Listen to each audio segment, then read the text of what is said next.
asalaamaaleykum mbokk yi safoo baatu xol bi Dakar Live TV ñu ngi leen di nuyu di am mbégte saa su nekk fii ci baatu xol bi Dakar Live TV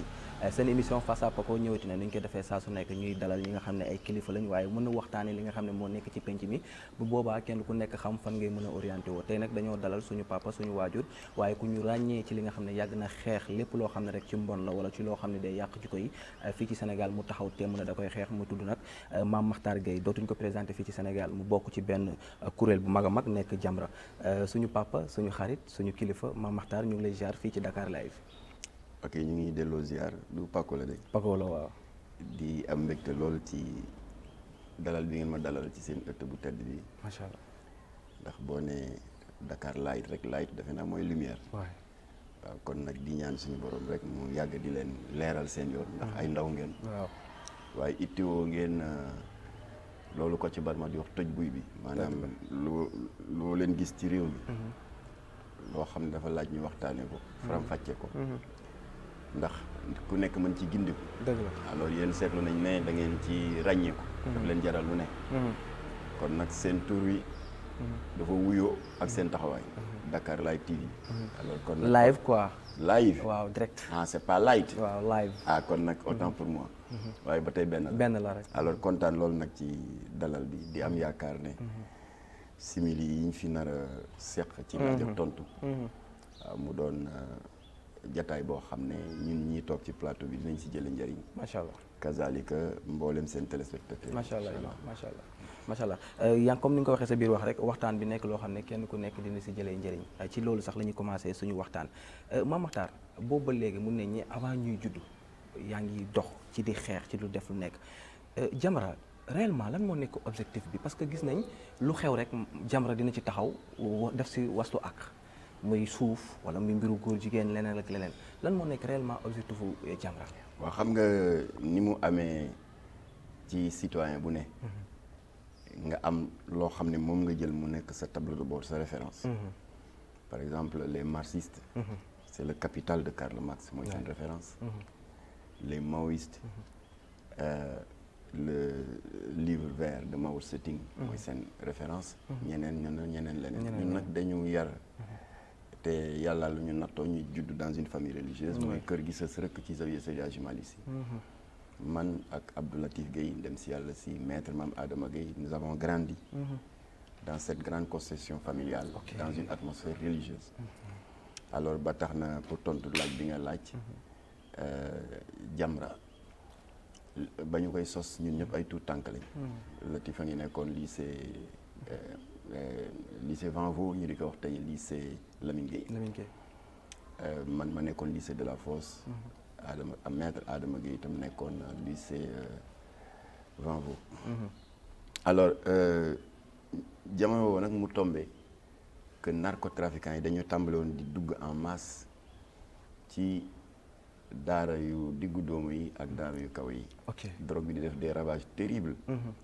chez les lycéens et chez les étudiants. ñun nag ñu nekk ci seen milieu tolloog ñoom âge. gis ni muy soppee nit ki yàq seen jikko jeunesse bi oui. mu am ñu bari qui ont été victimes de rupture scolaire seen njàng mujjul egg. ñii jubóodiku ak seen i famille ba ñu dàq leen génn leen. ñii mujjee nekk ay agresseurs ñii ay délinquants loolu choqué ñu. ñu ne nag en tant que jeune amuñu droit seetaan suñu ay moroomu jeune. ay ñu leen ëpp bopp. mu di leen narcotrafiquants yi. di leen détruire te ñoom ci seen bopp seen famille du laal musiba boobu. alors noonu nag ñu daal di am idée rek ne dañuy créer benn journal. c'est l'occasion pour xamal sa téléspectateur Dakar Live Jamra judduwul rek nekk ONG. c'est vrai. au début journal la woon bu ñu créé woon au mois de février 1983. alors bi ñu ko créé nag dañu signer un pacte moral. mu di que dañu wax ni que dañuy jël comme tableau de bord. comme principe. de fonctionnement et d'organisation. benn jàngale bu kawe. bu Seydina Mohamed. maa ngi def coupure biir mi. mu di Seydina Mohamed dafa ni. jullit bi. baax na nga sàmmonteeg juróomi ponk yi. muy shahadaat bi julli waxtu yu juróom. woor weeru koor joxe azaka. ak aji màkka bu la ko sa. wér gu yaram ak sa poos maye. waaye nag dafa am lu mu ci teg. dafa ne loolu doyul. ñu ne ko lu koy mottali mu daal di wax ci ay addisam lu am solo. depuis loolu na ñu def ko suñu code de conduite. nee na li koy mottali mooy jullit bi. fu mu gis luy raam nar a tilimal malaanu lislaam na jóg taxaw wala di yàq jikko yi ci penc bi. war nga am une de ces 3 postures. ñu ne ko ban ak ban mu ne war nga jóg ndax obligation la waajib la ci yow mooy obligation la. nga opposé wu ci ñu ne ko ci naka mu ne fi yadihi d'abord dans un premier temps par l'action. nee na bu jàppandiwul fii lisaanihi nga wax mooy dénoncer wala alerter comme li Jamra di def bu jàppandiwul fi xal bi nee na fi xal bi nag maanaam di ko naqarlu sa xol ba yàlla xam ne kii kat dafa néew doole waaye lu ñaaw li mu gis naqari na ko nee na c'est le dernier degré de la manifestation de votre foi en Dieu. Alors voilà ce qui fait que Jamra depuis février 83 ça fait 38 ans moo mës a nekk suñu code de conduite. Alors donc premier numéro bi évidemment ñu ngi ko consacré woon à la drogue. Di alerter jeunes yi. En interrogeant des médecins particulièrement le docteur Omaïs yàlla na ko yàlla yërëm il nous a beaucoup aidé benn libano-syrien bu ñu daan defal des analyses très pertinentes sur les ravages de la drogue dans le système nerveux. Dans le même numéro interrogé nañ ci tamit des anciens drogués repentis. ñu def témoignage naka la ñu sàgganee ba dugg ci piège drogue ak naka la ñu defee effort ba def le chemin inverse et cetera. Alors ay jeunes nag ñoo ko doon jaay ci feu rouge yi ci école yi université yi. Alors le numéro prochain on a attaqué le problème de la mendicité. Talibé yi taxaw ci mbedd mi maltraitance bi leen di def ci daara yi. beneen numéro ñu attaqué la prostitution beneen numéro la franc-maçonnerie foofu nag lañ commencé am notre premier procès. di am benn notoriété di yëkkati ci kaw. Voilà le premier procès de Jamra contre la loge maçonnique de Dakar. Parce que ci gàttal dafa am kenn ci ñoom ku bokk ci loge maçonnique bi parce que xale yu bari dañuy defee ne lobby maçonnique yi dañu nekk bitim réew seen loge ngi fii derrière Assemblée nationale bii nii voilà alors mu am kenn ci ñoom ñëw fii relais de Ouakam daal di annoncer partout ay flyers ay affichettes et autres ne dafay def conférence avec pour thème la jeunesse sénégalaise à la croisée des chemins. Donc c'est un thème assez accrocheur. te comme que relais de Ouakam donc benn complexe culturel la mu ngi foofu ba tey dafa nekk à proximité de l'université Cheikh Anta Diop. Militants ak sympathisants Jamra yu bari étudiants yëg ko informé ñu ne leen dem leen comme que ça parle de la jeunesse. waaye bi ñu waxee turu conférencier bi on a eu des soupçons. commencé jaaxle. Alors ndax Latif da ko xam. ñu ne kon jeunes yi nañ dem déglu ji waaye ñun mag ñi. nañu dem dañ kumpa ba xam kii li muy wax lan la. parce que son thème est tellement alléchant. xale yaa ngi ñëw fees fa del. waaye nag li dal waaja conférencier ba mooy loolu Kocc Barma di wax naan ku wax feeñ. dafa commencé rek dès les 5 premières minutes naan waaw la jeunesse sénégalaise a la chance d'être très entreprenante. C'est une jeunesse qui a beaucoup d'imagination. Tagg jeunesse bi daal di ne mais leur grand obstacle leur grand frein c'est que dañu nekk victime d'un fanatisme confrérique. daal di gaaruwaale Touba gaaruwaale Tivaouane effectivement. kooku c'est un langage maçonnique. ndax ñoom dañu mës a bañ diine. Alors si saa si Latif jël parole. Modérateur bi ne ko vous voulez intervenir mu ne ko mu ne non après l'exposé mu ne j'attends pas l'exposé parce que kii dafa attaqué ce qu'on a de plus cher monsieur Ahmadou Bamba Seydi Hadji Malick conférencier bi élevé la voix Latif élevé la voix xuloo yi mu jege nag Latif ne ko nag pour dire les choses telles qu'elles sont pour appeler un chat un chat sa wax bettuñu parce que ci taalibe wu Grand Orient de France nga bokk c'est la loge maçonnique la plus islamophobe d'Europe rek xuloo bi tàkkar naa sécurité bi jàpp ñu ne dañuy génne comme que on était jeune nekk suñu diggu doole ñu xeex ak ñoom après ñu jël les chaises en plastique là di ko sànni rek moom xeex bu metti biir relais de Ouakam ba gendarmerie dugg ci biir tas conférence en fait c'était notre objectif yàqu ko conférence franc-maçonnerie yàqu alors dès le lendemain à notre grande surprise bi presse bi génnee parce que boobu y avait à peu près 5 journaux journaux yu bëriwul woon il y avait le quotidien national qui s'appelait à l'époque le Dakar Matin. Il y avait Mooy Soleil Tey. Il y avait Taxaw bu Cheikh Anta Diop. ànd soppi bu Mamadou Dia xare bi bu Ablaye Bathily le journal satirique indépendant bu Mame Less Dia le politicien donc bariwul. Alors tous les journaux ne que waa ji porté na plainte contre Latif et Jamra pour diffamation et injure publique. ñun ñu ne ba pare nag daal di conclure déclaration ne Jamra c'est des menteurs ils prétendent avoir la liste des francs-maçons c'est de l'affabulation. xas période boo fekk yéen a ngi bi mu ñu poussé nag jusque dans nos derniers retranchements jëkkale bu bi ñëw ñu ne non ne il ment on ment fekk ñun entre parenthèses parce que wax naa la ne Latif ak maître Adama ñu ngi doon jàngee lycée Van la loge maçonnique sorewu fa mu ngi nekk juste derrière l'assemblée fekk ñun jotoon nañu am une indiscrétion qui nous avait permis sàcc les feuilles de présence de leur dernière réunion des barons de la loge maçonnique de Dakar. am ci 5 pages. ak papier en tête authentifié. alors ñu ne comme que ñoom nee nañ dañuy fen. ba pare porter ñu plainte. kon à la guerre comme à la guerre. ngeen publier. alors ñu daal di jóg nag d'abord. ne dañuy def le tour des cités religieuses informer leen.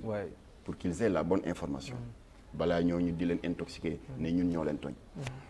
alors ñu ngi jëkkee Touba bon temps yooyu en 85 sëñ Abdoul Ahad Mbacké ma toogoon si jal bi Latif dafa commencé expliquer rek pour xamal ko ne suñu procès ginnaaw suba la te dañu bëgg a sàkku ñaan ci yéen parce que franc-maçon yi ñoo ñu porte plainte dafa commencé expliquer rek sëñ Ahad freiné ko ne ko bul sonn yëg naa lépp na seen xel dal parce que ñun xam nañu ne yéen ñu nekkal ci naaj wi lii ngeen di def ñun la waroon moo tax ne dama la bëgg a xamal ne xeex bi dinañ ci jàpp zahir ak baatin te foo leen ci toll rek na ngeen ko yëgal parce que te jamono yi téléphone portable amul foo leen ci toll rek na ngeen jokkoo ak suma jawriñ bii toog boobu sëñ Muntaxa xalif général mu nekk tey xalif général ay effectivement ba ñuy laata jóge Touba sëñ Muntaxa jël na oto jox ñu parce que on devait continuer notre tournée def Tivaouane Ndiassane Thiénaba Niassène jël na xaalis jox ñu jël ay bons d'essence jox ñu ainsi de suite ñu dem Jaxsaaw c'est sëñ Abdoulaye Sy Dabakh moom na il a été plus virulent parce que dafa def benn xutba bu tàng boo duggee ba léegi ci YouTube nga tapé Mame Abdoulaye Sy espace franc-maçon ba tey mu ngi ci YouTube bref ñu daal di def cité religieuse yëpp informé leen quand ils sont informés nag ajjuma ba sa topp rek on a attaqué ñu daal di jël la première page de cette liste de présence tiré ko des milliers d'exemplaires daal di ko jàll en 3 lots suñu jeunes yi ñu daan jaayal journal bi ma la wax léegi en fait dinaa la koy yónnee après en PC defe naa noonu ngeen ko tuddee booy def sa montage jeunes yooyu daal di séparé en 3 groupes pour distribuer la première liste des francs-maçons benn groupe bi mu nga demoon fële ca juma Alaaji Rawane Mbaye bu rue Blanchot deuxième groupe bi dem ci juma Alaaji Yaxya Diop bu Gueule Tapée troisième groupe bi ki ko dirigé woon Mbaye Sall la que tout le monde connaît il est vivant moo doon moo nekk ba tey le coordonnateur de Aar Lu Ñu Bokk foofu en France alors c'était lui le président de l'AJAD association des jeunes amis de Jamra moom ñu ngi ko féetale grande mosquée ñu ne leen bu ilimaan bi sëlmal rek commencé leen distribuer alors ba ilimaan bi jullee ne salaamaaleykum ba paa yi commencé génn rek xale yi taxaw ci bunt bi waaye lii lan la ñu ne liste franc-maçon yi ne Jamra day fen amuñu liste paa yi di ko xëccoo jox ma man aw ma di ko xëccoo xale yi di joxe paa bu jël liir la diw ci la bokk avocat diw député diw alors évidemment dès l'après-midi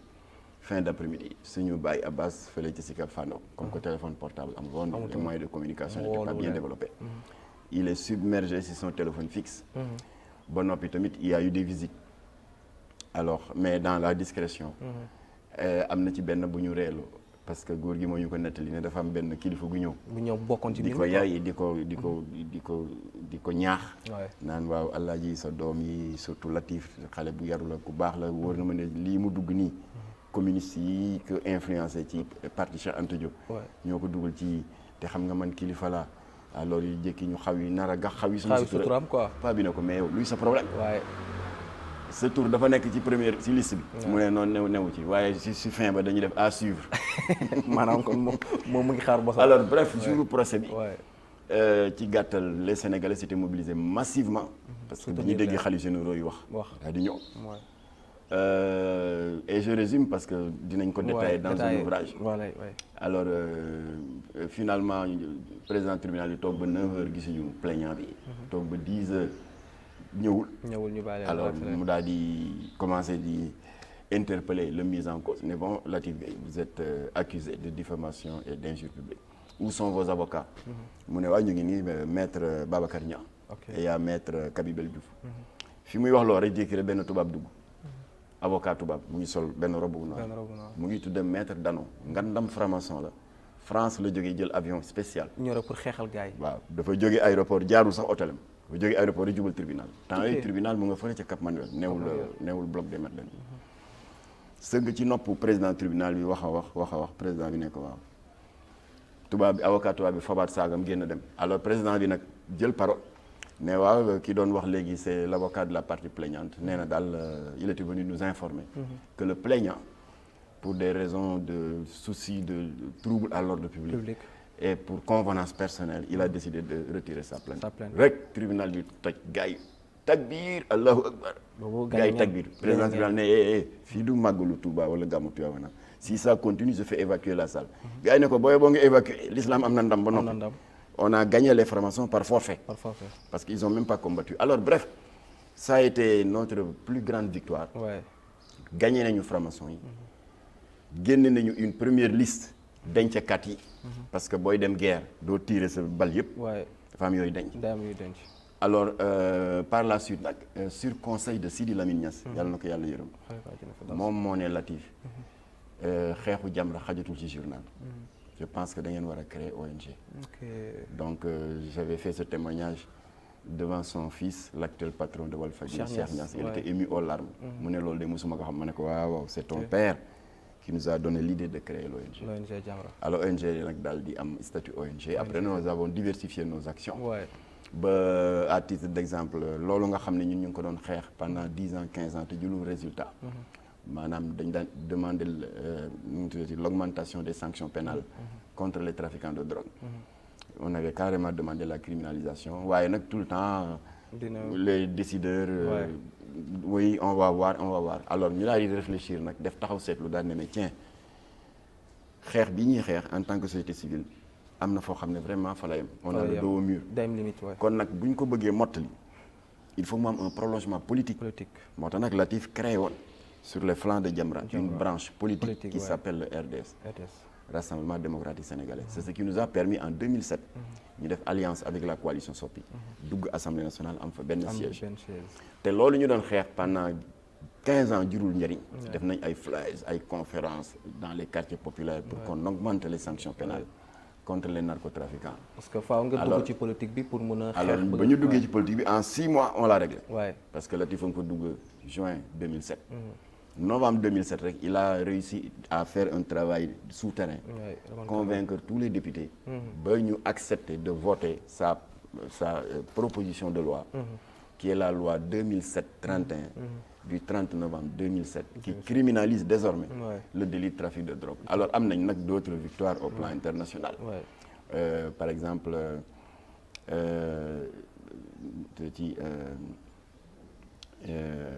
lors de la conférence de Vienne en 1997 avant ñuy dem dañu demandé woon au président de la République que Jamra dafa bëggoon proposer aux Nations Unies comme que amuñu fa droit parole ndax amoon nañ fa un statut d'observateur pour que nii mu amee journée mondiale de lutte contre le cancer journée mondiale de la femme journée mondiale de ceci de cela alors ñu ne dañu bëgg daal Sénégal def proposition pour mu am journée mondiale de lutte contre la drogue alors Abdou Diouf boole ñu avec son ministre de la santé Marissa Ndoye ñu daal di ànd dem Vienne comme que amuñu droit jël parole au niveau du podium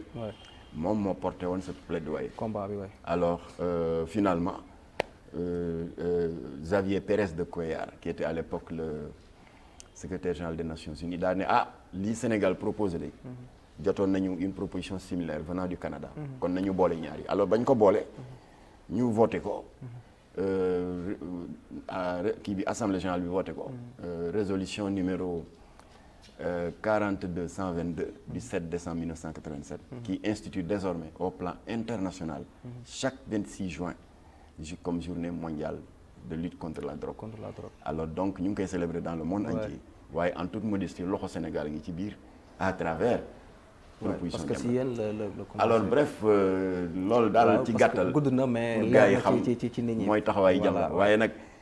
Sénégal dañu tàmm rek bu ñu ne Jamra rek ñu ne waaw mooy ñi xeex rangu mooy ñi xeex sëriñ loolu xam naa dinañ ñëw ci côté boobu noonu. alors bref par la suite nag Jamra dafa diversifier ses activités parce que gis ngeen léegi dañu dugg dans la médiation sociale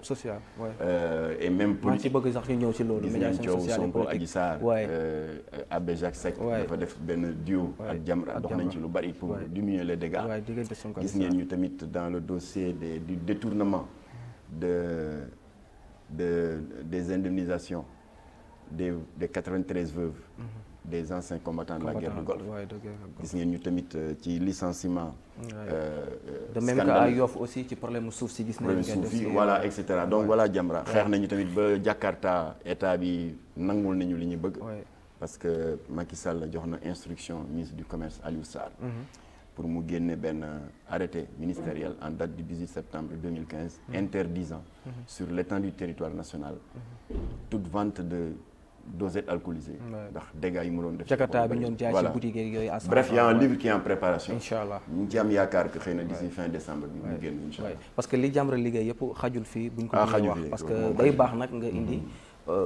année 83 bi nga xam ne ñun fekkee ñu ko 85 90 ñu xamul xam ne Jamra dugguleet muy xeex commencé wul ci ONG mais daa am ci lu mu commencé woon ba màgg donc yaa ngi koy wax léegi xeex ngeen ba mbiru franc-maçonnique yi mun naa ne ci yéen sax la xale yu bëri xamee luy loolu parce que yéen a ko doon xeex ñi xamul comprendre mbir mi lan la yaa ngi koy wax léegi ñu am fi benn loge bu mag fii à Dakar nekk fii ci Sénégal mu nekk loo xam ne nit ñi tout le temps ñu ngi koy wax ni mais Jamra tout le temps mu ngi génn di dénoncer loolu ñu dem 2021 si je me trompe pas ay at yéen a ngi xeex loolu résultat bi ngeen amoon auparavant 1983 ba 90 est-ce que 2021 xeex boobu ngeen di xeex est-ce que yéen a ciy gis résultat ci côté franc-maçonnique yi. waaye waxoon naa la ne que nous avons remporté le procès. waaw autant. en 85. oui 85 après nag gars yi crié victoire la tenir attention. ñii ay saay-saay. voilà il ne recule jamais. il ne recule que pour mieux sauter. lan la fi waxoon am na. am na foofu laay waxee parce que toogee fii ba bi ñu toogee fii ba 2018. ñu daal di jot information ne que le Grand Orient de France. parrainé na dafa parrainé 600 loges maçonniques. loolu c'était en 2018 je crois. 2018 pardon 2018 waaw je crois. 600 loges maçonniques. qui devaient tenir un grand congrès international. ici au Sénégal les 2 et 3 février 2018. au King Fahd Palace. alors bi ma jotee information yi ma waxtaan seeg waa ànd sàmm jikko yi parce que ànd sàmm jikko yi ñu ngi ko créé woon l'année d'avant en 2017 ñu tenir une réunion d'urgence fële ca daara oustaz Makhtar Seck à Guédiawaye et nous avons décidé de riposter cette fois-ci Jamra n'est plus seul dans le combat comme en 85 waaye nous étions presque plus d'une trentaine alors ñu demoon fële ca mosquée inachevée avec l'aide yàlla na ko yàlla yërëm de Mouhamadou Bamba Ndiaye qui nous a beaucoup aidé sur ce plan-là ñu alerter toute la presse ñu daal di ñëw jël une décision solennelle d'empêcher par tous les moyens la tenue de ce congrès-là. presse bi naa ñu waaw pourtant yéen vous êtes des citoyens modernes qu'est-ce que vous faites de la démocratie et de la liberté d'expression ñu ne ko yéen déet bu leen ñu jaxaseeg àdduna yéen gënuñu leen ñu am fierté d'appartenir à un pays où la liberté d'expression la liberté d'association sont constitutionnalisées waaye nag ni ngeen reconnaître les francs-maçons yi le droit de se réunir yaa xay na ngeen ñu reconnaître nous aussi en tant que talibé de Touba Tivaouane Ndiassane et cetera boole suñuy pexe pour protéger nos valeurs waaw ñu ne waa mais kon lan la leen franc-maçon yi def ba ngeen di am ay crainte pour vos valeurs ma ne ko voilà la bonne question ma ne leen 600 loges maçonniques africaines yi problème bi mooy ki leen parrainé kan la c'est le Grand Orient de France qui est la loge maçonnique la plus islamophobe d'Europe et daf ko prouver daf ko jëfe ndax ñoom ba scission amee parce que je rappelle que la maçonnerie originelle mu nga jógee Grande-Bretagne les pays anglo-saxons Grande-Bretagne Irlande à l'origine ils étaient inoffensifs entre guillemets parce que bu ñu daan def seeni jataay dañ ko daan ubbee avec quelques versets des évangiles di Injil donc amoon na une orientation ouvertement religieuse waaye nag ba leen communistes yi infiltré ak góor jigéen yi mu indi ay remous ba en 1877 mu xar ñaar. mu am scission parti. ba mu xaree ñaar mu am une partie qui est restée. Au niveau des pays anglo-saxons. Et la plus importante partie daal di dem bàbbeeku vers les pays d'Europe occidentale. ki ci ëpp doole nag. c'est le Grand Orient de France. kooku moo am fi may wax yow 50 000 membres répartis dans 1200 loges. kooku. ci loges yi foofu. à travers le monde. 1200 loges 50 000 membres. kooku moo parrainé woon les 600 loges maçonniques. qui devaient tenir leurs assises ici à Dakar. fii King Fahd. alors ma ne journaliste yi nag ba scission amee ñoom dañu jël seen charte en quelque sorte seen constitution jël préambule bi effacer si toute référence à Dieu et à l'immortalité de l'âme daal di prôner un concept de liberté de conscience absolue nee nañ nit dafa war a libre déchaîné wu de tous les dogmes warul am ay barrières psychologiques or diine dogme la daf lay tënk lii baaxul bu ko def lii tiyaaba la nangam ñoom ni ñu yëpp day tardel donc ils veulent créer une société sans Dieu ma ne ko te ils l'ont prouvé kan mooy bàkku actuellement en France nekk ñoom ñoo réussir à tordre la main du gouvernement pour interdire le port du voile dans l'administration et dans les écoles ñoom la kan mooy bàkku ne ils ont réussi à faire démanteler les minarets yi nekk un peu partout en Europe notamment France Allemagne Suisse ñoom la kan moo demoon en 2016 seeti Simone Veil ex-ministre de la santé sous Giscard d'Estaing takkal ko une grande décoration maçonnique bu tudd Marianne Jacques France pour sargal ko ndax moom moo nekk à l'origine de la légalisation de yàq bi de l'avortement moom la alors kan moo te loolu mooy seen ñaawteef bu mujj kan mooy bàkku ne que le 17 mai 2013 bi député français yi adopté cette loi bi ñu tuddee de manière mielleuse la loi sur le mariage pour tous c'est-à-dire la loi qui autorise le mariage góor jigéen kan moo koy bàkkoo ñoom ñoo ne dañ ko adopté d'abord en loge maçonnique avant ñu di ko adopté officiellement à l'Assemblée nationale au Palais Bourbon ma ne kooku moo parrainé ce congrès qui doit se tenir kon ñooñu lu leen di doyee ñoom ñëpp même loge bi la benn kii bi la benn groupe bi la rek waaw nga bokk benn wirde bi la voilà alors ñu ne ma nag kon looloo tax ngeen ma ne waaw looloo tax ñu xeex leen ils sont libres de se réunir mais nous sommes libres de nous y opposer bref bi état bi gisee ne confrontation naroon na am ñu daal di charger le préfet de Dakar Alioune Badara Samb nous le félicitons parce qu'il a été promu gouverneur yónnee naa ko message pour le féliciter parce que acte bi mu def keroog c'est un acte hautement patriotique c'est un acte de croyant alors moom moo génnee l'arrêté ministériel en date du 31 janvier 2018 portant interdiction totale de toute forme de réunion de rassemblement d'obédience maçonnique alors kon nag loolu ñu ngi ciy sant yàlla parce que nous n'étions plus seuls comme en 1985 mais nous étions plus d'une trentaine alors bi expérience boobu amee nag nous avons décidé d'officialiser cette coalition waaw ñu tuddee ko ànd sàmm jikko yi je salue au passage imam Ababacar Mboup qui a été porté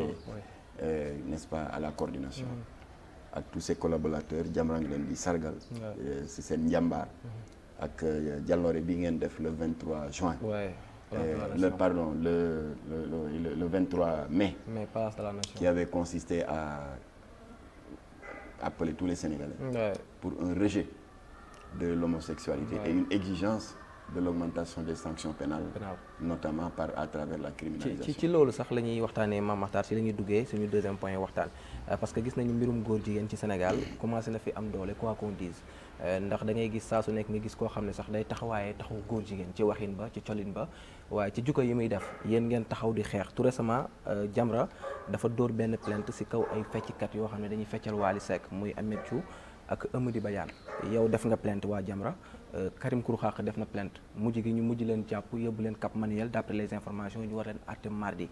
gis nañ nag ñu bëri ku nekk ci wax xalaatam parce que fii Sénégal la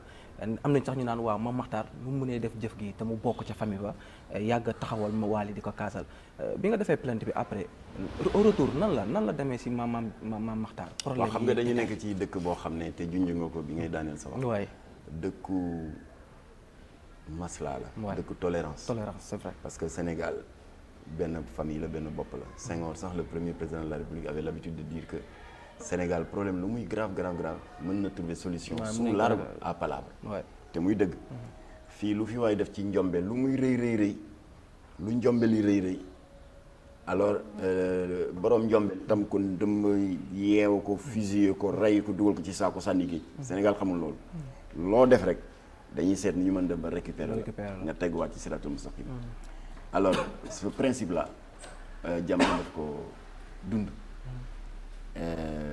avec Wally Seck. ndax dafa am benn principe bu ñu yàgg di jiital ñun dans tous nos combats particulièrement pour taxawu jeunesse bi mooy dañuy def le constat que jeunesse bi dafa am feebar bu leen topp comme une malédiction pas spécialement la jeunesse actuelle mais toutes les jeunesses depuis que le Sénégal est Sénégal waaye dafa gën a tar léegi rek feebar bi lan la mooy li tubaab di wax le mimétisme aveugle des sous-cultures extérieures c'est-à-dire dañu tàmm xeeb suñu bopp bañ suñu cosaan ak suñu aada jàpp ne la keneen am la keneen yor mooy gën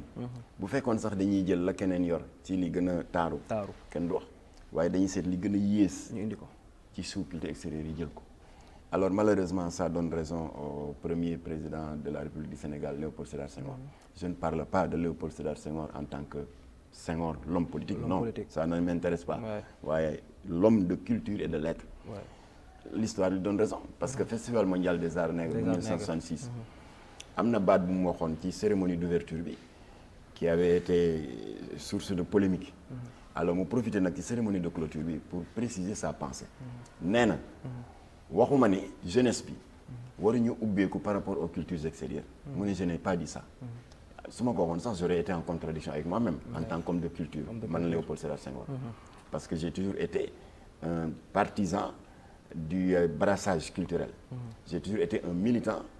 du dialogue des cultures et de la civilisation de l'universel dama ni jeunes yi mën nañ ubbeeku vis-à-vis des cultures extérieures waaye dafa war a am un préalable dafa war a am lu ko jiitu ñu ne ko loolu lan la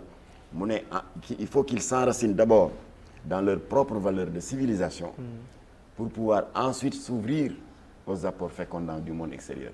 Il a insisté sur apport fécondant parce que ce n'est pas tout ce qui vient de l'extérieur qui est fécondant. Alors l'histoire lui donne raison. te coowu Wally wane na ko parce que ñun premier jàmmarloo bi ñu am ak moom c'est en janvier 2016 daf fi doon roy benn mode occidental de tendance homosexuelle bu law Europe te bokk na ci ñi ko lancé gën ko yaatal États-Unis jëmm ji ñuy wax Kanye West moom ku dem ci page Facebook ba partout gis ko moom moo waxal boppam kenn waxalu ko ne je suis un Illuminati moo ko bind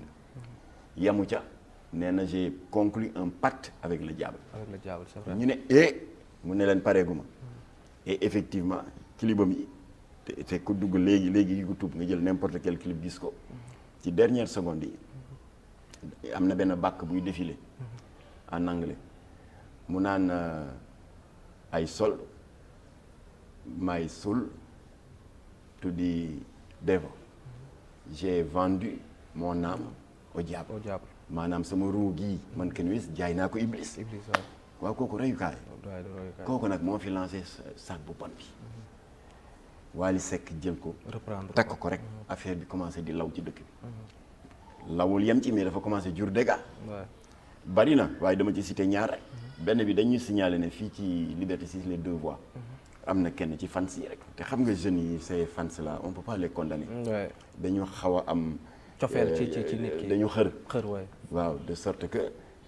ku ci am idole da nga koy imiter dans ses moindres faits et gestes mu romb benn groupe mécanicien rek langal saag bi dafa ne moo ci ne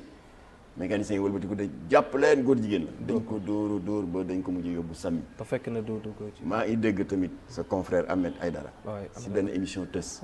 muy nettali lu mel noonu fii ci hôpital Dalal Jàmm koo xam ne xale bu langal saag bii la Wally lancé ñu dóor ko gaañ ko alors ci la Jamra nag woo yaayu Wally Seck mu ne ñu dafa tukki ñu daal di xaar 2, 3, 4 jours tukki bi bëgg a yàgg ñu ne on peut pas l'attendre ñu def benn benn déclaration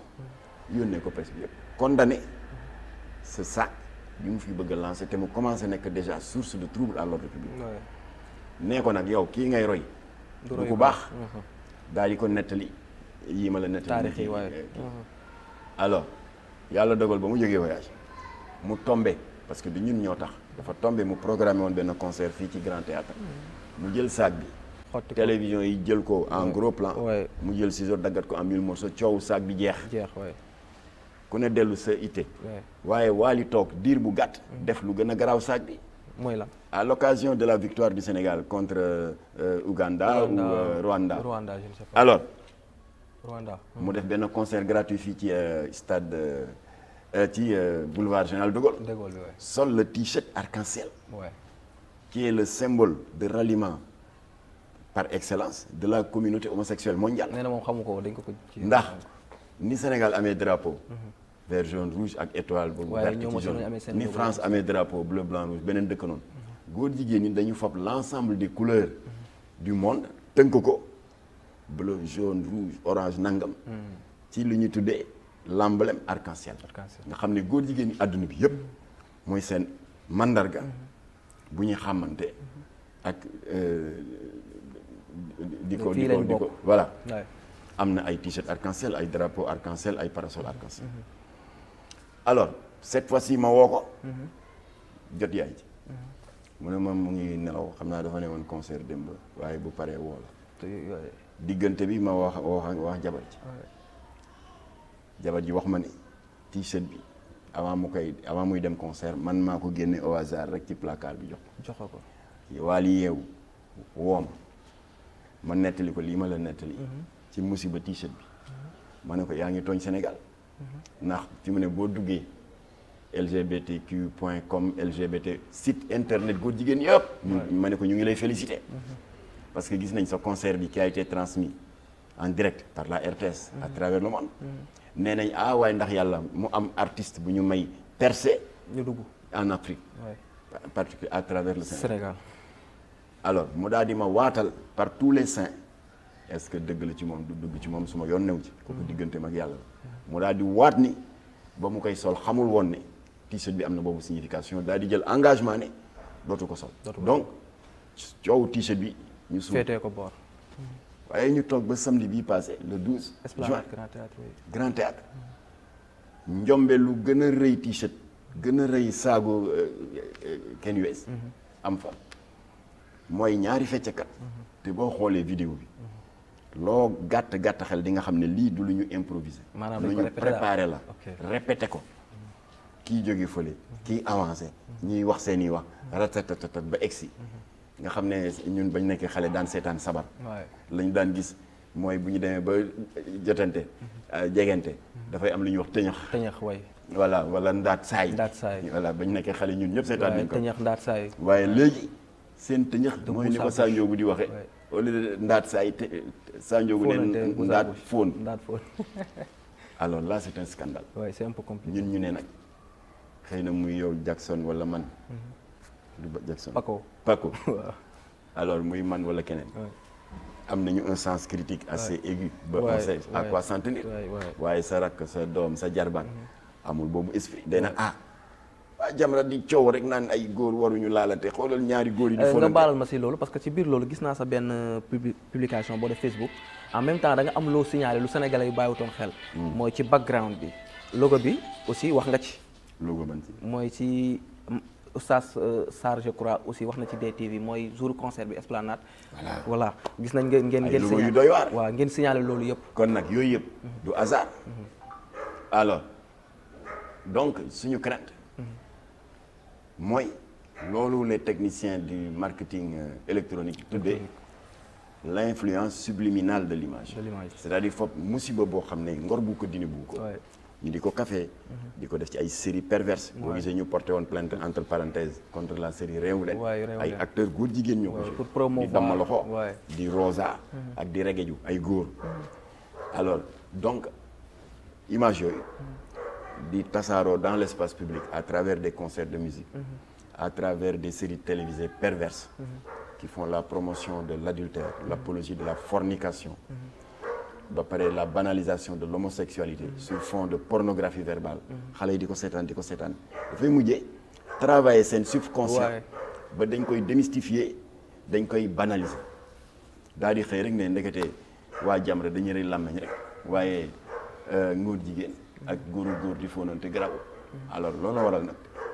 comme que addu woon nañu ay yoon woo yaay ja ci affaire t-shirt bi woo waali tamit woo waat njaboot kon yàgg ngeen alerté di wax ak moom alors pour que mu lii am na nga xam ne buñ ko seetaanee ba mu jàll c'est fini dañuy xale yi dem ci école yi ñaari góor daal di ne mu fóonante est-ce que amul commencé wul am Sénégal voilà ñu ne il faut l'arrêter immédiatement comme que dañu ne ci dëkk boo xam ne kenn amul droit fajal sa bopp ñu laa di sukkandiku ci suñu charte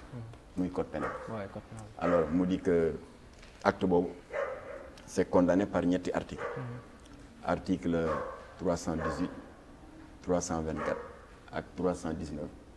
sur l'attentat à la pudeur l'outrage public aux bonnes mœurs public la wax waxul privé et l'acte contre nature commis en public nous avons donc saisi le procureur de la République avec une copie à la brigade des mœurs daal di ko déposé le mardi 22 ci lañ déposé plainte bi mardi 22 alors waa Xurum Xaak déposé le mercredi 23 alors procureur fekk dafa tukki demoon Makka je crois Makka alors procureur daal di àddu le 23 après le 24 brigade des mœurs jëli leen jàppaleen alors comme que durée garde à vue maximum 48 heures la alors soit procureur renouvelé ko wala bu fekkee li mu soxla ci élément yëpp parce que ñun déposé wu ñu plainte rek yem si parce que plainte mën nga ci wax lu la neex da ngeen indi seen i élément waaye dañu plainte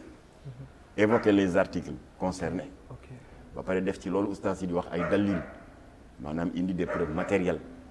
de nos récriminations muy les extraits vidéo fóonante direct gémmiñ ak gémmiñ góor ak góor alors ba procureur jotee yooyu yëpp nag xam nga jaratul enquête parce que ñun defal nañu leen enquête bi yëpp alors ci la joxe ndigal nag nañu arrêté garde à vue bi te ñu déféré leen donc déféré nañ leen ñu nga prison Cap Manuel alors certainement début semaine prochaine ils seront édifiés sur leur sort. bon selon Jamra yéen lan ngeen di xaar ci loolu da ngeen di xaar ñu dóor leen ay daan ñoom ñaar ñooñu wala non ñun yéenewuñu kenn lu bon parce que ñëpp ay jeunes réew mi la waaye dafa am comme ni ñu ko waxee sànq si njëlbéen wax l'intérêt supérieur de la nation ça dépasse les individus voilà kon nag dañu bëgg fermer complètement cette porte bi nga xam ne lobby homosexuel yi ñu ngi profité ci ay célébrités des arts de la musique et autres di fa jaarale ay messages pour bëgg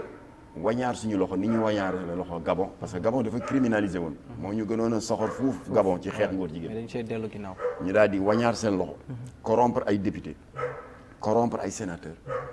corrompre des artistes et des chanteurs corrompre des leaders du hip-hop ba Assemblée nationale bu Gabon le 26 juin 2020 daganal nañ ngóor jigéen te comme que ñoom ils ont un Sénat boo xam ne lu Assemblée voté ñoo ko war a entériner wala ñu rejeté ko le 30 du même mois 30 juin 2020 validé nañ li Assemblée voté ba tax na Gabon ngóor jigéen dagan na fa Centrafrique ngóor jigéen tam légalisé nañ ko Île Maurice ngóor jigéen légalisé nañ ko Cap-Vert gi sës rek ci Sénégal ngóor jigéen légalisé nañ ko léegi Sénégal moo leen jaaxal ndax am na ay dof yu mel ni ànd sàmm jikko ak Jamra yoo xam ne moindre affaire ñu yuuxu ñu nekkoon nañuy jaar ci ay prox mais léegi waxu Joe Biden bi bu Amérique est-ce que xawuta tey xel aussi tamit ci ay financement ku ci liiwul dootoo ci jotati genre waaw mais moom te pays Afrique yi nañ ma baal ci terme bi la majeure partie dañuy dem di ñaani waaw loolu moom nëbbatuwul de parce que c'est une continuité des différents régimes du Parti démocrate américain parce que xam nga signalé woon nañ ko fi depuis 2011 oui Obama moo yónni la conseillère spéciale ñu di ko wax Samantha Power kooku dem dans le site de la Maison Blanche fa la jëkkee annoncé la couleur en disant que États-Unis mu ngi maintenir ses coopérations avec les pays en développement ça va se poursuivre waaye nag dinañuy def un accent particulier au profit des pays yi nga xam ne à côté des efforts qu'ils font pour la démocratie la liberté d'expression la liberté d'association le pluralisme médiatique alors à côté ñu ngi def des efforts pour féexal les minorités sexuelles jox leen seen àq ak seen yelleef loolu la américains yi wax dans leur site internet joxe woon naa numéro site bi à la presse à l'époque pour ñu vérifier yil ko seen bopp www.whitehouse.gov alors gars yi defee ne Jamra waxati na ñu toog tuuti rek États-Unis daal di mettre ces menaces à exécution Ouganda bu UN Museveni la ñu jëkk rëq ndigam rëq ndiggu Gambie bu Yaya Jammeh à travers une sanction économique consistant à les déchoir de leur statut commercial préférentiel loolu mooy lan mooy avantage yu leen américains yi mayoon sur le plan de la fiscalité si wàllu jëndante beeg jaayante ñu nangu heureusement avant muy songaat yeneen dëkk qui ont des législations assez dures contre l'homosexualité Sénégal si la bokk alors avant loolu mandat Obama jeex kii dal di ñëw le turbulent Joe Biden Biden dafa ñëw sànni yooyu yëpp mbalit parce que moom li muy doy waar yëpp c'est un conservateur chrétien boo xam ne dafa fonk les valeurs chrétiennes nee na ñii ku leen topp les démocrates dinañu dem ba notion de famille disparaître c'est Donald Trump qui parle daal di ne parce que dans toutes les religions yàlla ñaari entité la créé homme et femme il y a pas de sexe intermédiaire donc moom tant qu'il était là les Américains conservateurs étaient tranquilles waaye biñ ko fi jëlee début janvier bi ba le parti démocrate ñëwaat au pouvoir à travers Joe Biden dafa gën a pire parce que Obama li ma lay wax léegi nii sànq ba ñu sanctionné ci ñaari pays africains yooyu Ouganda ak Gambie xam nga Samantha Powell conseillère spéciale la ko dénkoon waaye Biden ñëw mission boobu mu dénk ko benn góor jigéen bu ñuy wax Ned Price qui est le porte-parole du département d'État kooku moo gën a pànk ka ko précédé ci place bi kooku xam nga lu mu def dafa bind lettre yónnee ko à toutes les agences d'exécution parce que effectivement Amérique buy dimbali réew comme que foog ñu am ku leen fi toogal alors en plus de leur ambassade dañu am agence d'exécution mooy USAID bi ngay dégg alors ñu demander à toutes les agences d'exécution dans le monde yi dimbali les pays pauvres Biden ne leen may nañ leen 180 jours ngeen defal ñu un rapport sur les différents axes de coopération entre ñun États-Unis ak dëkk boobu ngeen nekk alors ngeen yónnee ñu mais loolu c'est très clair bu ko administration Biden jotee dafay xool fi gën a saf mu dompat foofu noonu kon le Sénégal est sur la liste alors moo tax nag ñun ñu wax Macky Sall ne ko parce que tey Sénégal am na ñu ay couleurs yu bëri yu fi nekk ñoo xam ne ay groupement la regroupement wala lu mu munti doon ONG yi nekk bitim réew ñoo la ñuy financé voilà mu ngoog te ONG yooyu noonu am nañ benn couleur ak souvent ak ngóor jigéen moo tax doo dégg ñu wax si mukk ni Jamra def di xas góor jigéen yi di leen attaqué parce que gis nañu bëri yéen su ngeen di wax waxu mbirum góor jigéen am na ay ONG yu bëri nekk Sénégal doo dégg ñu wax ci bu dee mbiru politique la wala leneen ñu jug taxaw ba abadan duñ ci wax et c'est la raison est très simple parce que am na ñoo xam ne ñu ngi tudd naan Oxfam financement bi mu joxe souvent waaw xam nga scandale amoon na fi moom kooku ñu daxoon ne il avait refusé de cautionner jeune voilà damay fàtte tur bi sa gars là te Oxfam am na ay ONG wala leneen lu mu ti doon ci Sénégal financé nañ leen te xam nañ seeni tur bu baax a baax alors léegi nag bi Macky Sall la dajalee sa naataango taskati xabaar yi à l'occasion de son discours de fin d'année fin 2020 bi xam nga bu pare day seq laaj ak tontu ak presse bi voilà foofu benn journaliste daal di évoquer la tentative d'infiltration d'un document satanique de l'UNESCO te bëgg a dugal des notions de LGBT dans l'enseignement alors foofu xam nga wax na ni tant que je suis là sa fameuse phrase kenn du ko fi légaliser tout récemment même pas une semaine gis nañ benn vidéo mu wax mu nga daal di ne bu fekkee yi may dégg c'est pour des financements des projets bu ñu yeboo ñu téye ko ñun on tient à nos valeurs waaw loolu ñun Jamra moom la ñu bëgg mu jëfee ko waaw mu bañ a doon wax rek voilà mu bañ a doon wax parce qu'il faut qu'il sache que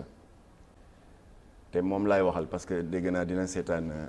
Dakar Live TV. da koy seetaan bu baax a baax. monsieur le président dama bëgg nga xam ni sens bi nga am. da nga jiite réew moo xam ne ay nit ñu baax ñoo fi tëdd Touba. Tivaouane Ndiassane Thiénaba Niassène Medina Baye Layène famille omarienne. réew yi am loolu bariwul ñu bari yàlla feeñ nañu leen fii di ay góoru yàlla ñoom nag ku si nekk ci ñoom jëf nga bàyyi fi wax nga bàyyi fi bind nga bàyyi fi kon ñoom desetuñu dara ni ñu leen mën a fayee njukkal mooy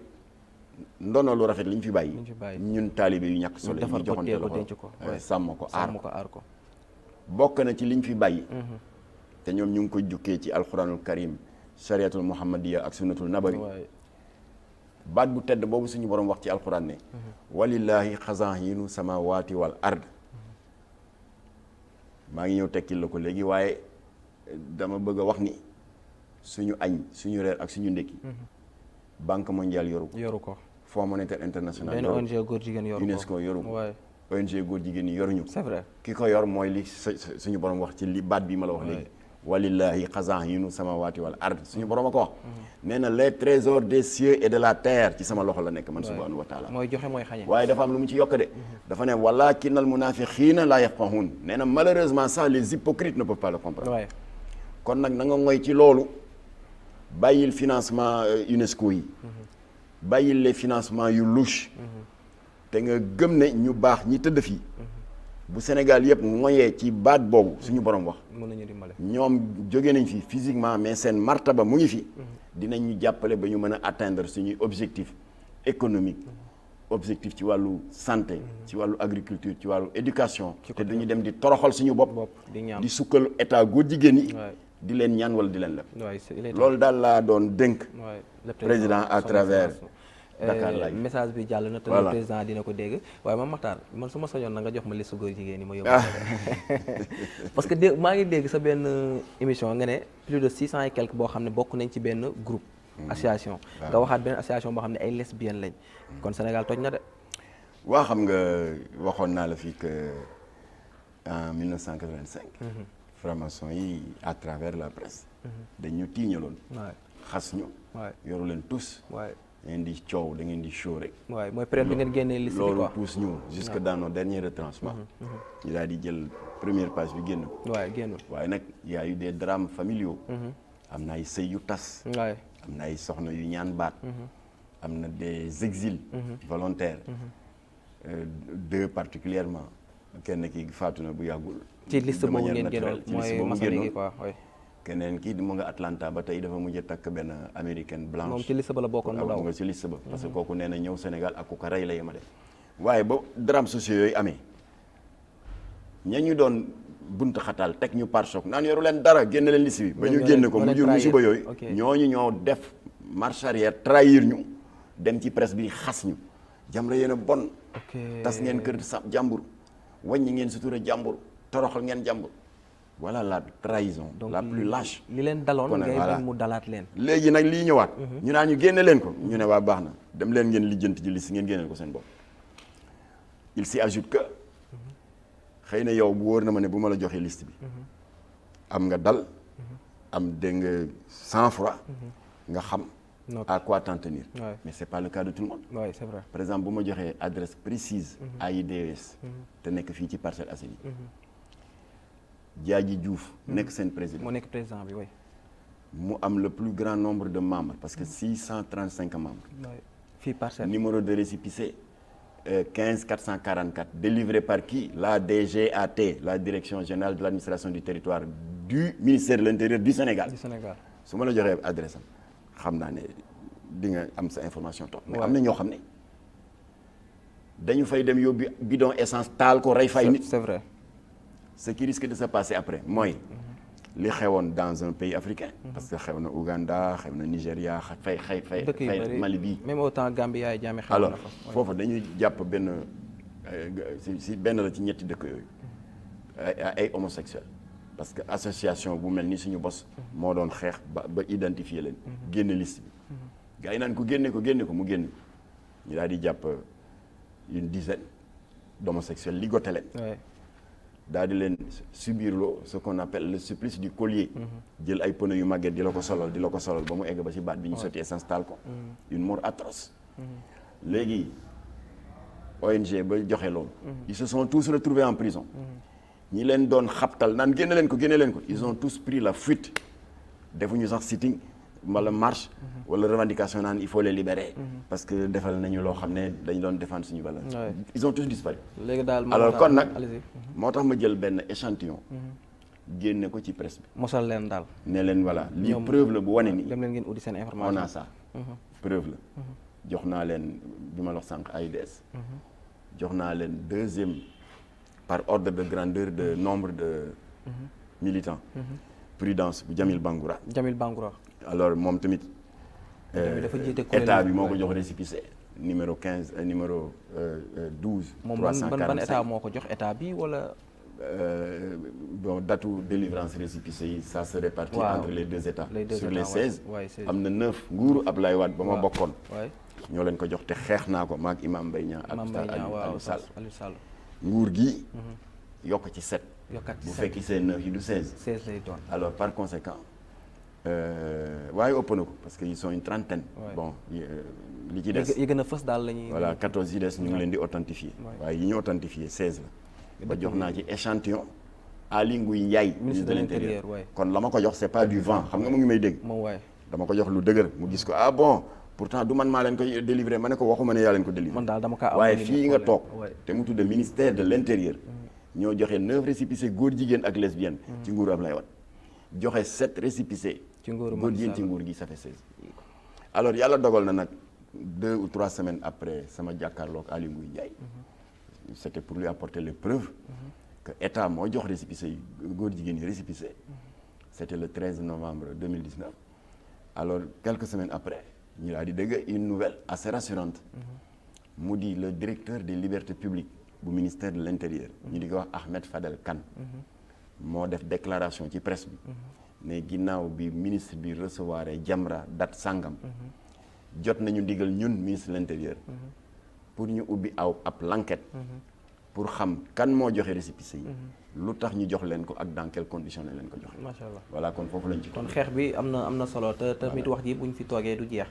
presque mun naa ne une heure et quelque ñu ngi koy waxtaanee mais dañuy jeexale benn mbir boo xam ne aussi tamit faa ñu wax ci muy mbiru politique. gis nañ li xew démb assemblée nationale mu nekk loo xam ne ñu bëri rafetlu duñ ko surtout ñun ñi nga xam ne ay ndaw lañ te ñun ñoo nekk ëllëgu réew mi donte dañ fa doon voté benn projet de loi boo xam ne code pénal genre boo xam ne ñu ngi koy wax ci benn côté boo xam ne point boo xam ne nit ñi ànduñ ci ñenn ci sénégalais yi ne dañoo war a bàyyi nit ñi di manifester wu donc léegi manifestation boo moytul Sénégal doo xëy rek defati ko boo ko defee mën nañ la wax ne la ab terroriste nga d'après boo liiree li nga xam ne moom lañ fa tënk waaye ñu gis fa ay acte ngeen baal ma ci terme ay acte de barbare lañ ko mën a tuddee ay ñoo xam ne ay kilifa lañ di xeex di dóorante en tant que kilifa Mame Makhtar loolu est-ce que tamit Sénégal jotul ñu xoolaat ci koy waaw loolu day du image bu rafet ci suñu assemblée laajul xam-xam bu rëy parce que koo xam ne il est censé donner le bon exemple bañ nañ ba tuddee leen les représentants du peuple voilà kon nag ñoom non seulement ay parlementaires lañu di relayer ñaxtu askan wi waaye itam ils sont censés être des donneurs d'exemple waaw bu ñu demee léegi dépassé niveau saagante ndey waaye pour pañ te ku jéggeeg ci parti au pouvoir yëpp benn parti bi ku jégee ci am alors am naa yaakaar ne ñoom war nañ def lël def séminaire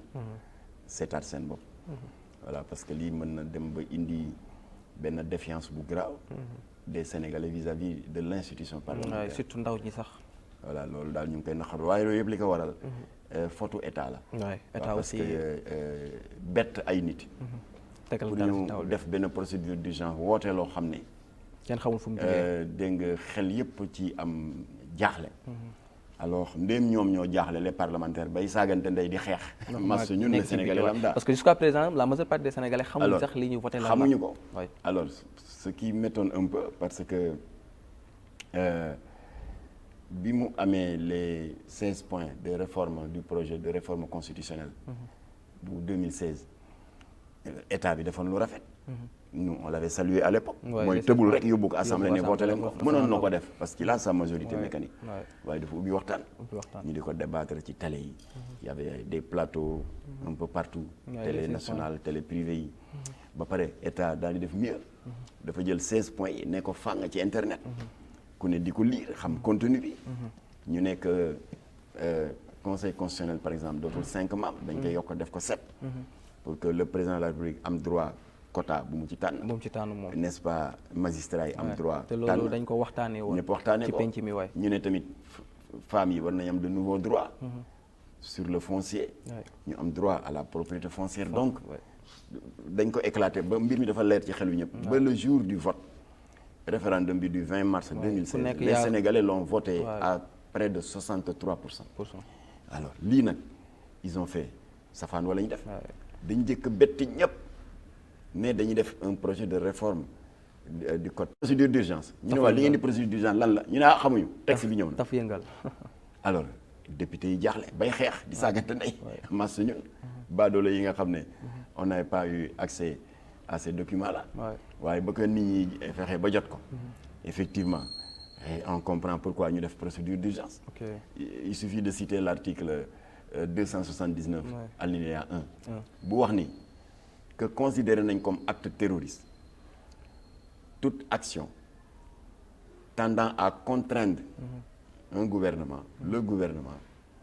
ou une institution internationale pour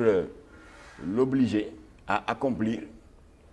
ou le contraindre à ne pas accomplir un acte quelconque par la terreur. mu ngi bëgg a compliqué de. autrement dit ñun xeex ba ñu doon xeex UNESCO bi fi doon bëgg dugal mbirum góor jigéen. yéen sax bu ngeen wàccee sax bu fekkoon la loi était rétroactive. kon on serait considéré comme terroriste. parce que xeex bi ñuy xeex moo tax UNESCO daw.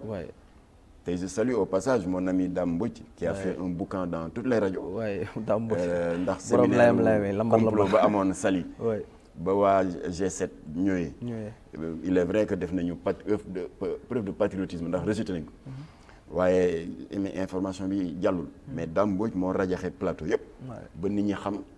le complot satanique ba ñu doon préparé. à Saly alors donc pression boobu syndicat yi def ba UNESCO daw. mais léegi ak les nouvelles dispositions là alinéa 1 article 219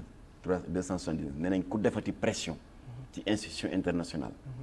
pour aaye ko mu def jëf sàngam wala nga bëgg ko xañ dégg nga pour mu bañ ko def. même bi ci presse bi code de la presse. si c'est par la terreur dañ lay considérer comme n'est-ce pas terroriste. alors donc ñun jàpp nañu ne peuple bi accepté wuñu ko dans leur écrasante majorité. ndax forcing yu mel nii. comme ni ko Sidya Ndiaye di waxee ça passe ou ça casse. régime bu ko mës a def coûté na la cher. man dama ko dund. parce que dans l'ancien régime dama fa amoon cër bu ñëpp a xam. PDS. position bi Seydou Gueye am tey ci Benno Bokk Yaakaar. yore seen kaddu. man maa yoroon kaddu des 62 partis de la mouvance présidentielle. ñun suñu Benno Bokk Yaakaar mu ngi tuddoon CAP 21. CAP 21. ndem si yàlla si professeur Iba Der Thiam nekk coordonnateur bi. man ma nekk le porte-parole. alors lu mel ni daf ñu dal. le 23 juin. 2011 Sénégal tàngoon na. l'exécutif. bëggoon jàllale. lu doy waar mu di le quart bloquant. nga xam ne léegi boo amee 25% rek mën nga jàll nekk président. assorti du ticket présidentiel. bëgg ko tamit voter en procédure d'urgence. mbedd mi fees del. et là il faut saluer l'ouverture d'esprit et l'esprit de démocrate de Ablaye Wade. parce que bàyyi na nit ñi ñëw ba place Soweto fees foofu del. alors mujj gi bi mu sentiré ne que ni mu def du noonu. il a retiré le projet de loi mais c'était un peu tard. parce que déjà le mal était fait. peuple bi yëpp jóg nañ. alors kon ñii aussi. maa ngi profiter. ci Dakar live. yeesalaat leen nii. dellu ginnaaw du wees. dellu ginnaaw du wees. tubaab ne il n'est jamais trop tard pour bien faire. kon nag ñu ngi ñaan état yi mu ubbi waxtaan. et c'est pas encore tard. soit état bi mën na convaincre askan wi. wala askan wi convaincre ko mu retiré ko. waaye yëkkati dara rek ne ko bàcc noonu sans discussion. loolu baaxul. te ñu xam ne Sénégal tamit du politiciens yi rek ko moom aussi. te ñu xam ne tam Sénégal politiciens rek moomuñu ko. waaye c'est un pays boo xam ne on doit le construire ensemble. pays de dialogue la oui. pays de dialogue la. ce pays nous appartient à tous. nous devons le construire ensemble. waaye dans le respect mutuel. dans la préservation des libertés publiques et des droits démocratiques. kon nag amoon naa mbégte lool. seq ak yéen waxtaan. macha allah mu di Dakar Live TV. di am yaakaar ne sujet yu am solo yi nga yëkkati dana egg ba ci décideurs yi. parce que ñoom ñëpp dañuy braqué wu léegi sur les réseaux sociaux. waay parce que léegi moo nekk xarale bi gën a gaaw. alors am nañ yaakaar ne que vous pouvez contribuer à infléchir les choses. incha allah pour que le président Macky Sall xoolaat taxawaayam. ndax Sénégal jàmm la soxla ak stabilité. kon nag yàlla nañu yàlla dàqal seytaane. amiin yaa rabbi. yàlla nañu yàlla sàmmal suñuy kilifa diine. amiin yaa kilifa diine yëpp laa wax nag. amiin yaa rabbi ahlul bayti. ahlul tasawuf. ak ahlul sunna. ku ci nekk ci ñoom. mbooloo bi la yàlla affecté. yàlla bu seen yaakaar tas ci yow. amiin suñu mboolem kilifa diine yàlla na yàlla ñoddi seen i fante mu ànd ak wér. amiin yaa rabbi. yàlla def jàmm ci réew mi. amiin te làqal ñu Sénégal fu yàq yëpp. asalaamaaleykum wa rahmatullah. amiin te ñun tamit ñu ngi lay sant di la gërëm Mame Makhtar waxtaan bi neexoon na lool te jëlee nañ ci tamit ay leçons yu bëree bëri te xam naa tamit ñii seetaan ñi nga xam ne ñooy internet yi dinañ bëgg te dinañ kontaan ci Face à Paco bu tey bi nga xam ne Mame Makhtar Gueye njiitu Jamra moom la ñu dalaloon tey fii waxtaanee nag lu bëree bëri mbokk yi di lay demee saa su nekk seen émission Face à Paco la woon fii ci Dakar Live TV à la présentation Paco di gërëm équipe technique bi yëpp Ibou su ma limee demee jum gaa yëpp maa ngi leen di sant di leen gërëm bu baax a baax di leen jox ndox daje ba beneen